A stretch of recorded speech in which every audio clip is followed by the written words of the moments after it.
Hello students, आपका practical time भी आ गया है और प्रैक्टिकल फाइल्स आपको कंप्लीट करनी है।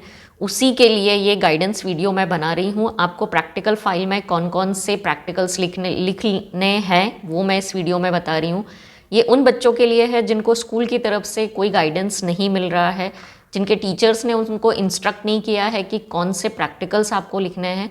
तो यदि ऐसी कोई इन्फॉर्मेशन आपको स्कूल की तरफ से नहीं है, आप ये एक्सपेरिमेंट्स अपनी फाइल्स में लिखिए। चाहे आप स्टेट बोर्ड स्टूडेंट हो, सीबीएसई स्टूडेंट हो, केमिस्ट्री के ये जो एक्सपेरिमेंट्स हैं ये सभी के लिए कॉमन है, सभी के लिए एक जैसे हैं। तो चलिए स्टार्ट करते हैं video. Class 12th chemistry practicals, जो कौन कौन से प्रैक्टिकल्स आपको लिखने हैं अपने केमिस्ट्री फाइल में। सबसे पहली जो कैटेगरी है जो आपको लिखना है अपनी फाइल में, दैट इज़ वॉल्यूमेट्रिक एनालिसिस, जिसको हम सिंपल लैंग्वेज में बोलते हैं टाइट्रेशन। आपके कोर्स में सिंगल टाइट्रेशन है और रेडॉक्स टाइट्रेशन है। तो सिंगल रेडॉक्स टाइट्रेशन आपको लिखना है अपनी फाइल में, और वॉल्यूमेट्रिक एनालिसिस के आप कोई 3 एक्सपेरिमेंट लिख लीजिए, सिंगल टाइट्रेशन लिखिएगा। अब कौन कौन से हैं ये सिंगल टाइट्रेशन, तो देखिए 2 एग्जाम्पल मैं आपको दे रही हूँ कि एक आता है find the concentration of given KMnO4 solution with the help of N/30 FAS ferrous ammonium sulphate solution. तो आप एक एक्सपेरिमेंट ये लिख लीजिए, सेकेंड एक्सपेरिमेंट भी सेम लिख लीजिए, केवल N/30 की जगह आप लिख सकते हैं N/20 लेकर या N/40 लेकर आप ये एक्सपेरिमेंट लिख सकते हैं। तो इस तरीके से टाइट्रेशन के 2 एक्सपेरिमेंट बन जाएंगे, एक N/30 FAS, दूसरा N/20 या N/40 FAS सॉल्यूशन की हेल्प से। आई होप 2 एक्सपेरिमेंट समझ में आ गए। अब तीसरा एक्सपेरिमेंट कौन सा लिखोगे, तो तीसरा एक्सपेरिमेंट लिख लेना find the concentration of given KMnO4 solution, मतलब दोनों में ये चीज़ तो कॉमन है, with the help of N/10 oxalic acid. एक आप ले लीजिए ऑक्सैलिक एसिड के साथ में, आप चाहें तो 2 लिख सकते हैं, तो टोटल हो जाएंगे 4। तो मिनिमम 3 एक्सपेरिमेंट लिखिए, 2 ये वाले लिख लीजिए, एक ये वाला लिख लीजिए। तो ये हो जाएंगे आपके first category volumetric analysis. 3 experiment आपको ये लिखने हैं। इसके बाद में अब क्या करना है, अगली जो कैटेगरी है एक्सपेरिमेंट की, 3 ये हो गए।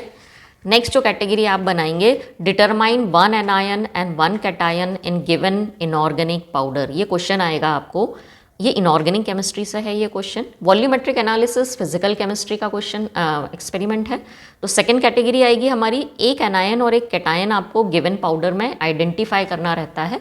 तो ये आप आइडेंटिफाई करेंगे, क्या आइडेंटिफाई करेंगे इसमें, एक एनायन ले लीजिए, कोई भी एक कैटायन ले लीजिए। जैसे CO3 का टेस्ट कैसे लगाओगे, एक कोई एनायन ले लीजिए, NH3 पॉजिटिव है, PB है, तो इसमें से कोई भी एक एनायन ले लीजिए, CO3 Cl-, SO4 Br-, एक पॉजिटिव आयन साथ में ले लीजिएगा, NH4 positive, lead+2, aluminium +3, calcium +2, arsenic +2, इसमें से कोई भी कॉम्बिनेशन आप लिख सकते हैं।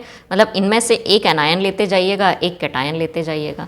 अच्छा, एनायन और कैटायन को ही अदर वर्ड्स में बोला जाता है एसिडिक और बेसिक रेडिकल। एनायन वाला जो पार्ट है वो एसिड से मिलता है, इसलिए इसको एसिड और बेसिक रेडिकल भी बोला जाता है। तो दोनों एक ही चीज़ है, आपके बुक में जैसा भी दिया हो आप इनको कॉपी कर सकते हैं। तो कॉम्बिनेशन ले लीजिए, कुछ भी CO3 और NH3 का ले लीजिए, PB और Cl का ले लीजिए, या PB और CO3 ले लीजिए, NH4 और Cl ले लीजिए। एनी हाउ आप कितने भी कॉम्बिनेशन बना सकते हैं। तो ये एटलीस्ट 5 ऐसे कॉम्बिनेशन बना के 5 एक्सपेरिमेंट आप इसके लिख डालिए कॉलम्स के फॉर्म में। आप कोई भी एक प्रैक्टिकल बुक लीजिए, उसमें ये आपको समझ में आ जाएगा 12th क्लास की।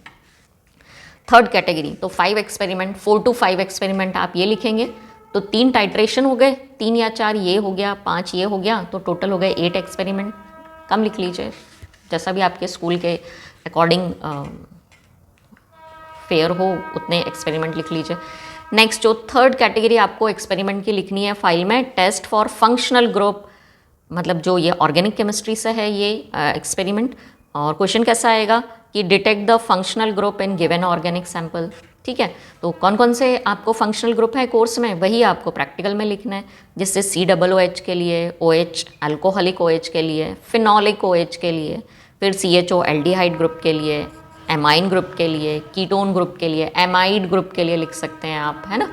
तो इसमें से कोई 5-6 बहुत छोटे छोटे से एक्सपेरिमेंट हैं, ये टेस्ट बहुत छोटे छोटे से हैं, तो आप इनमें से कोई 5-6 लिख लीजिए, इनमें से कोई 5 लिख लीजिए। और टाइट्रेशन मैं आपको बता चुकी हूँ, टाइट्रेशन में यदि सेम लिखना चाहें तो इसी तरीके के 3 एक्सपेरिमेंट लिख लीजिए, या 2 इसमें के लिख लीजिए, एक इसमें से लिख लीजिए। ठीक है। तो ये आपको एटलीस्ट मिनिमम ये 3 कैटेगरी के एक्सपेरिमेंट्स आपको लिखने हैं। यदि आपके स्कूल से कोई इंस्ट्रक्शन आपके टीचर ने नहीं दिए हैं तो मेरे गाइडेंस के अकॉर्डिंग आप ये 3 कैटेगरी के एक्सपेरिमेंट्स ज़रूर लिखिए। जो भी मिनिमम आप लिख सकते हैं वो ज़रूर लिखिए। ओके, आई होप ये वीडियो आपके लिए यूज़फुल होगा। यदि यूज़फुल है ज़्यादा से ज़्यादा शेयर करिए उन बच्चों के लिए भी जो बहुत परेशान हो रहे हैं केमिस्ट्री के एक्सपेरिमेंट्स की फ़ाइल बनाने के लिए। तो प्लीज़ ये वीडियो शेयर करिए ज़्यादा से ज़्यादा, ताकि वो बच्चे परेशान नहीं हों और फाइल टाइम पर कंप्लीट हो जाए।